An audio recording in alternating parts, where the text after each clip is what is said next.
Next வந்து question number 11 அப்புறம் பார்ப்போம். கொஸ்டின் நம்பர் 12 பார்த்துருவோம். கொஸ்டின் நம்பர் 12 வந்து determine the time T O S time of supply கண்டுபிடிக்கணும். ஆம், ஓகே. டைம் ஆஃப் சப்ளை கண்டுபிடிக்கிறோம். கன்வென்ஷன் ஹால் வந்து சர்வீசஸில் வரும். ஓகே. ஏன்னா அவங்க வந்து அந்த மேரேஜ் ஹாலை ஒன்றும் சேல் பண்ணல. ரெண்ட்டுக்கு தான் எடுக்கிறாங்க. Sum agree to 15,000. Marriage hall rent வந்து 15,000. அதில் 3,000 ருபீஸ் அட்வான்ஸ் வாங்குறாங்க. எப்போ 6th மே வாங்கிட்டாங்க. Function held in convention hall 15th செப்டம்பரில் கன்வென்ஷன் ஹாலில் ஈவெண்ட் முடிஞ்சிருச்சு. ஓகே. 15,000க்கு இன்வாய்ஸ் எப்போ கொடுக்குறாங்க? 27th கொடுக்குறாங்க. Indicating balance of 12,000 payable. 3rd நவம்பரில் balance payment of rupees 12,000 receive ஆச்சு. ஓகே. இப்போ இந்த 3,000 ருபீஸ்க்கு எப்போ டைம் ஆஃப் சப்ளை, இந்த 12,000க்கு எப்போ சப்ளைன்னு பார்க்குறோம். ரைட்டா? ஸோ 3,000 டேட் ஆஃப் அட்வான்ஸ் எப்போ கொடுத்தான்? 6th மேல. Date of invoice number 27th October. இந்த 3,000 ருபீஸ்க்கு 6th மேல advance before invoice, advance after invoice. இப்போ இங்கே என்னது பிஃபோர் இன்வாய்ஸ் வந்திருக்கு. இன்வாய்ஸ் 27th அக்டோபரில் தான் வருது, கொடுக்குறோம். ஆனால் 6th மேலே அட்வான்ஸ் வந்திருக்கு. அப்போ அந்த அட்வான்ஸ் ரேட்டு தான் நம்ம என்ன பண்ணுறோம்? இதுக்கு டைம் ஆஃப் சப்ளை. இது அட்வான்ஸ் பேமெண்ட்டுக்கு. அடுத்தது இப்போ பேலன்ஸ் அமௌண்ட் 12,000 ருபீஸ் இருக்குது. அந்த 12,000 ருபீஸ்க்கு டைம் ஆஃப் சப்ளை கண்டுபிடிக்கும். ஃபர்ஸ்ட் இதுக்கு condition satisfied. Date of service provide எப்போ, அந்த இவெண்ட் எப்போ நடந்துச்சு? 15th செப்டம்பரில் நடந்துச்சு. ஓகே. 15th செப்டம்பரில் நடக்குது இவெண்ட்டு. அதுலேருந்து 30 டேஸ் அப்படின்னா செப்டம்பரில் செப்டம்பரில் 30 டேஸ். அப்போ வந்து 15th அக்டோபர் வரும். செப்டம்பருக்கு அப்புறம் அக்டோபரில் 15th. ஆனால் இன்வாய்ஸ் எப்போ கொடுத்துருக்கான்? 27th கொடுத்துருக்கான். அப்போ 30 டேஸில் இன்வாய்ஸ் கொடுத்துருக்கானு கேட்டால் கொடுக்கல. அப்போ 30 டேஸில் இன்வாய்ஸ் கொடுக்கலன்னா condition not satisfied. Condition not satisfied அப்படின்னா எப்போ நம்ம சர்வீஸ் ப்ரொவைட் பண்ணோம்? 15th செப்டம்பரில் ப்ரொவைட் பண்ணோம். நமக்கு எப்போ பேமெண்ட் வந்துச்சு? 3rd நவம்பரில் பேமெண்ட் வந்துச்சு. அப்போ இது ரெண்டுத்தில் எது ஏர்லி? 15th செப்டம்பர் தான் ஏர்லி. அதுதான் டைம் ஆஃப் சப்ளை. அதுக்கு அப்படியே 20th செப்டம்பருக்கு அப்புறம் என்ன? அக்டோபரில் நீ டேக்ஸை பே பண்ணிடு. ஸோ 12,000க்கு வந்து 15th செப்டம்பர் தான் வந்து. புரிஞ்சா? சர்வீஸ் எப்படா ப்ரொவைட் பண்ண? டேட் ஆஃப் பேமெண்ட் எப்போ? இது ரெண்டுத்தில் இது ஏர்லி 15th செப்டம்பர். ஏன் இப்படி வரும்? ஏன்னா கண்டிஷன் நாட் சாட்டிஸ்ஃபை. என்ன கண்டிஷன்? 30 நாள் நம்ம இன்வாய்ஸ் கொடுக்கல. அதனால் சர்வீஸ் எப்போ கொடுத்தியோ அப்போ கொடுத்துருன்றான். சர்வீஸ் எப்போ கொடுத்த இல்லை பேமெண்ட் எப்போ வந்துச்சு? ரொம்ப இது ரெண்டுத்தில் எது சீக்கிரமோ அந்த டேட்டுக்கு டிஓஎஸ் போட்டுரு. இப்போ இதை வச்சு 11th question. Okay. On the basis of the following information, determine the time of supply. Okay. சர்வீஸை ப்ரொவைட் பண்ண ஸ்டார்ட் பண்ண டேட்டு June 5. சர்வீஸ் கொடுத்து முடித்தது 10th of October. இன்வாய்ஸ் கொடுத்து 20th of October. Payment received by cheque and entered in the books. பேங்க்குக்கு வந்ததும் புக்கில் enter பண்ணது 15th of October. ஆனால் பேங்க் அக்கௌண்ட்டில் கிரெடிட் ஆனது 25th. செக்காக கொடுத்துருக்கான் பேங்க் அக்கௌண்ட்ல. இப்போ தான் வந்து 25th of October தான் வருது. Service became taxable for the first time on 1st July. Service became taxable for the first time on 1st Julyல taxable ஆயிருக்கு. இப்போ டைம் ஆஃப் சப்ளை கண்டுபிடிக்க சொல்கிறோம். ஓகே. சரி, இது என்னது? சர்வீஸா? ஆமாம், சர்வீசஸ். ஃபஸ்ட்டு கூட்ஸா சர்வீஸான்னு பார்க்கணும். தெளிவாக இல்லை சர்வீஸ்னு அவனே கொடுத்துருக்கான். ரிவர்ஸ் சார்ஜை பற்றி ஏதாவது பேசியிருக்கான்? நான் பேசவே இல்லை. ரெசிபெண்ட் ஏதாவது டேக்ஸை பே பண்ணுறான், அன்ரிஜிஸ்டர்டு சப்ளையர் அந்த மாதிரிலாம் இல்லை. அப்போ எஃப்சிஎம் முடிஞ்சிச்சு. ப்ரொவிஷன் முதல்ல கண்டுபிடிச்சிடணும். 10th of October தான் சர்வீஸை ப்ரொவைட் பண்ணி முடிச்சிருக்காங்க. இந்த கமெண்ட்ஸ் பண்ணதால் நம்ம கணக்கு இல்லை. எப்போ முடிச்ச? 10th of October. Okay. 30 days எப்போ வரும்? 30 days from the date of service 10th of Octoberனா அடுத்த 10th of November. எக்ஸாக்டாக 30 டேஸ். ஆக்சுவலாக இன்வாய்ஸ் எப்போ கொடுத்துருக்கான்? 20th of October. 20th of Octoberல இன்வாய்ஸ் கொடுத்துருக்கான். 30 days from the date of service provide வந்து 10th of November. ஓகே. இப்போ கண்டிஷன் சாட்டிஸ்ஃபைடா நாட் சாட்டிஸ்ஃபைடா? 30 நாளைக்குள்ளே கொடுத்துருக்கணும். 10th of Novemberக்குள்ளே கொடுத்துருக்கணும். அவன் 20th of October கொடுத்துட்டான் இன்வாய்ஸ். 10ஆம் தேதி சர்வீஸ் 10ஆம் தேதி அக்டோபர் மாதம் கொடுத்ததுக்கு 20ஆம் தேதி அக்டோபர்லேயே கரெக்டாக 10 நாள் கழிச்சு கொடுத்துட்டான். ஆனால் அவனுக்கு 30 நாள் டைம் இருக்குது. அது வரைக்கும் வெயிட் பண்ணல, அவன் கொடுத்துட்டான். அப்போ condition satisfied. Within the time limit of 30 டேஸுக்குள்ளே அவன் கொடுத்துட்டான். சரி, date of invoice 20th, date of payment as per book 15th of அக்டோபர்லேயே அவன் கொடுத்துட்டான் பேமெண்ட்.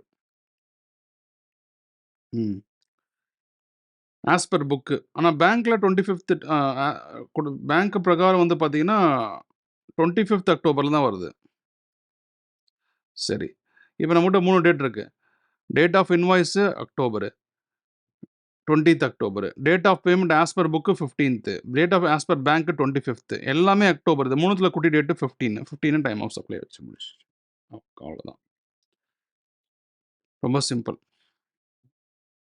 அடுத்தது கொஸ்டின் நம்பர் 13. சார்ட் அக்கௌண்ட்ஸ் எல்லாம் சேர்ந்து ஒரு கம்பெனி, ஒரு ஃபார்ம் நடத்துகிறாங்க. issued invoice for services rendered Mr. Ram 5th August 2024. 5th August 24க்கு ராம்க்கு ஒரு சர்வீஸ் கொடுத்துருக்காங்க, அதுக்கு இன்வாய்ஸை கொடுக்குறாங்க. Invoice for the services rented, service rented வந்து 5th August. Okay, determine the time of supply for the following independent cases. Time of supply கண்டுபிடிக்க சொல்கிறாங்க. The provision of services were completed on 1st July. சர்வீஸே உனக்கு 1st ஜூலையில் தான் முடிஞ்சிருக்கு. Date of service, provision of services ஒரு 15th July. Okay, அது எழுதியாச்சு. Date of service 15th July, 1st July 15th July எழுதியாச்சு. அதுக்கு 30 days வந்து ஃபஸ்ட்டில் வந்து 31st டேஸு 15th ஜூலைலேருந்து ஜூலையில் 31 நாள் வந்து 14th ஆகஸ்ட் எழுதியாச்சு. Date of service 30 days from the service. Date of invoice 5th August common எல்லாத்துக்கும். அப்போ 5th ஆஃப் ஆகஸ்ட் வந்துருச்சு. கண்டிஷன் சாட்டிஸ்ஃபைடா நாட் சாட்டிஸ்ஃபைடா? இன்வாய்ஸ் எப்போ கொடுத்துருக்கணும்? 31st ஜூலையே கொடுத்துருக்கணும். ஆனால் 5th ஆஃப் ஆகஸ்ட் தான் கொடுத்துருக்கான். Condition not satisfied. 14th August வரைக்கும் டைம் இருக்குது, கொடுத்தாச்சு. இங்கே ரெண்டுமே டேட்டாவே இல்லை, அப்போ சாட்டிஸ்ஃபைடு. டேட்டா இல்லைனா சாட்டிஸ்ஃபைடுன்னு கொடுத்துக்க வேண்டியது தான். சரி, கண்டிஷன் நாட் சாட்டிஸ்ஃபைடு அப்படின்னா டேட் ஆஃப் இன்வாய்ஸு அதே 5th ஆகஸ்ட் தான். Date of service provided 1st July, அப்போ 1st ஜூலை எடுத்துக்கணும். ஏன்னா எது வரலையோ அதை எடுத்துக்க போகிறோம். அடுத்தது டேட் ஆஃப் சர்வீஸ் ப்ரொவைடட்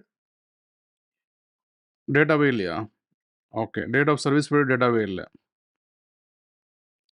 ஆனால் date of invoice 5th August, அப்போ 5th ஆகஸ்ட்டில் எடுத்துப்போம். அதே மாதிரி date of payment 3rd July இருக்குது, பேமெண்ட் வந்து ரிசீவ் ஆகிருக்கு, பேமெண்ட் உனக்கு கொடுத்துருக்காங்க கொடுத்த சர்வீஸுக்கு. ஆனால் நீ இன்வாய்ஸ் வந்து 5th ஆகஸ்ட்டில் கொடுத்துருக்க, இது ரெண்டுத்தில் எது ஷார்ட்? 3rd ஜூலை. அடுத்த டேட் ஆஃப் பேமெண்ட் 15th ஆகஸ்ட்டில் வந்திருக்கா?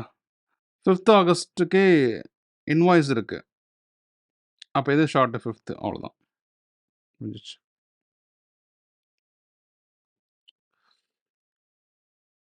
Right. Reliable industries readymade garment manufacture issued voucher 10th ஜூலையில் கொடுத்துருக்கான், வவுச்சரை கொடுத்துருக்கான். Their prospective customer for enabling them to buy readymade garments. Readymade கார்மெண்ட்ஸுக்கு கொடுத்துருக்கான். அப்போ ஐடென்டிஃபைல் வவுச்சர். வவுச்சர் ஐடென்டிஃபை பண்ண முடியுது அப்படின்னு சொன்னால் டைம் ஆஃப் சப்ளை எப்போ கொடுத்தானோ டேட் ஆஃப் இஷ்யூங் வவுச்சர் தான் 10th ஜூலை. முடிஞ்சிச்சு, ஆன்சர் அவ்வளோதான். Shopper Stop store large retailer who sells various type of products like readymade garment, jewellery, cosmetics, fabrics, shoes, 10th July 2024, their prospective customer for enabling time to buy product from their shop. Customer purchased ready-made garments in 20th. Fine. Okay. Buy any product unidentifiable voucher. எது ஒன்றா வாங்கிக்கலாம். அப்போ unidentifiable voucher. Unidentifiable voucher time of supply என்ன? Date of redemption. Redemption date தான் அவ்வளோ முடிஞ்சிச்சு. அடுத்தது X being a supplier receives consideration in the month of September 2024. Consideration something in return. Instead of July 24க்கு வர வேண்டியது வந்து செப்டம்பரில் கன்சிடரேஷன் வருது. ஓகே, இந்த மந்த் ஆஃப் செப்டம்பர் ஜூலையில் வர வேண்டிய கன்சிடரேஷன் செப்டம்பரில் வருது. அந்த டிலேக்காக is eligible for interest of 1000 rupees interest வருது. And set amount is receive on 15th டிசம்பரில் தான் உனக்கு ரிசீவே ஆகுது. Fine the time of supply. நமக்கு ஒரு ப்ரொவிஷன் தெரியும், any amount received by of interest late fee penalty எது வந்தாலும் அதுக்கு டைம் ஆஃப் சப்ளை எந்த டேட்டில் ரிசீவ் ஆச்சோ அதான் டைம் ஆஃப் சப்ளை. எப்போ ரிசீவ் ஆச்சு? 15th December. இந்த 15th டிசம்பர் தான் முடிஞ்சு போச்சு. ரைட்டா? ஸோ கொஸ்டின் நம்பர் 14 மட்டும் பார்த்துட்டா முடிச்சு விட்டுடலாம். கொஸ்டின் நம்பர் 14 கொஞ்சம் பெருசு. C limited registered firm received services on Raman and co and advocate firm unregistered person. Okay, unregistered person வந்து சப்ளை இது ஆர்சி மேப்போ. The firm issued invoice C Limited 1st July 2024 determine the time of supply services following cases. C Limited made the payments to the firm on 15th August 2024. Okay. RCM. ஏன்னா reverse charge, ஏன்னா advocate form அன்ரிஜிஸ்டர்டாக இருக்கான், ஆனால் அவங்ககிட்ட இருந்து service வாங்கின seam ரெஜிஸ்டர்டாக இருக்கான். இப்போ services RCM other கேசஸில் வருது. ஏன் அதர் கேசஸ்னா it is not bank, insurance, NBFC அந்த மாதிரி வரல, இது அதர் கேசஸில் வருது. So date of payment and 61st day of service provided, இது ரெண்டுத்தில் எதுன்னு பார்க்கணும். Date of you will not be given the exact date. July இப்போ ஃபார் எக்ஸாம்பிள் இங்கே 15th ஆகஸ்ட்டில் வந்து பேமெண்ட் பண்ணியிருக்காங்கன்னு கொடுத்துருக்காங்க. ஓகே, ஃபர்ஸ்ட் இந்த 61st டே கால்குலேஷன் எப்படி பண்ணணும்னு பார்த்துக்கலாமா? இப்போ ஜூலை 22 அப்படின்னு ஃபார் எக்ஸாம்பிள் கொடுத்தா, ஜூலையில் 31 மாதம், அந்த 22 டேவை கழிச்சா மீதி 9 நாள், 61 நாள் 9 நாள் கழிச்சா 52. This is wrong. ஆகஸ்ட் 52 ஒரு டேட் இல்லைடா. இல்லை இப்படி இல்லை. 31st 22 போச்சுன்னா 9, 31st 22 போச்சுன்னா 9, இது வந்து ஜூலை. அடுத்து ஆகஸ்ட்டுக்கு ஒரு 31 கூட்டுறோம், 40 டேஸ் வருது டோட்டலாக. 61 கழிச்சுனா 22, அப்போ செப்டம்பரில் 22 முடிஞ்சிச்சு. ஜான் 1க்கு வந்து 31st டே, ஜான் வந்து 31 டேஸு, அந்த 1 டே இந்த 1 டே அதில் கழிக்கிறோம், 30 டேஸு. நெக்ஸ்ட் மந்த் ஃபெப்ரவரி அதை ஆட் பண்ணுறோம், 58. நமக்கு 61st டே தேவை, கழிக்கிறோம், 61 - 58 30. ஜானு, ஃபெப், இது மார்ச். இதே மாதிரி தான் இந்த கால்குலேஷன். 45 டேஸ் அதே மாதிரி தான். 31 - 30, 30லேருந்து 45னா 15 ஃபெப். இதே மாதிரி கால்குலேஷன் ரொம்ப சிம்பிள். இப்போ டேட் ஆஃப் பேமெண்ட் வந்து 15th ஆகஸ்ட், 11th செப்டம்பர். இந்த 15th ஆகஸ்ட்டுக்கு 61st இன்வாய்ஸ் டேட் பார்க்கணும். இன்வாய்ஸ் டேட் வந்து பார்த்தீங்கன்னா ரெண்டுத்துக்குமே ஆகஸ்ட் 31 தான். ஏன்னா இன்வாய்ஸ் டேட் வந்து ரெண்டுத்துக்கு என்னது 1st ஜூலை. 1st ஜூலைக்கு 61 டேஸ் போட்டால் ஆகஸ்ட் 31 வரும். எப்படி? ஜூலையில் 31 நாள், ஃபர்ஸ்ட் டேவை கழிச்சிடும், ஏன்னா ஜூலை 1 கொடுத்துருக்கான்.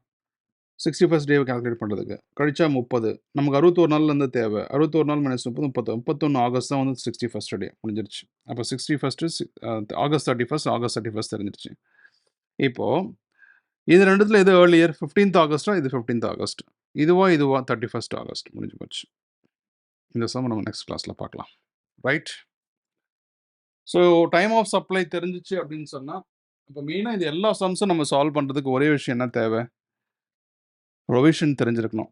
Goods F C M R C M vouchers residual cases, services F C M R C M vouchers residual cases, special treatment for advance excess payment, late fees, penalty. இது தெரிஞ்சால் டக்குன்னு சால்வ் பண்ணிட்டு போயிடலாம்.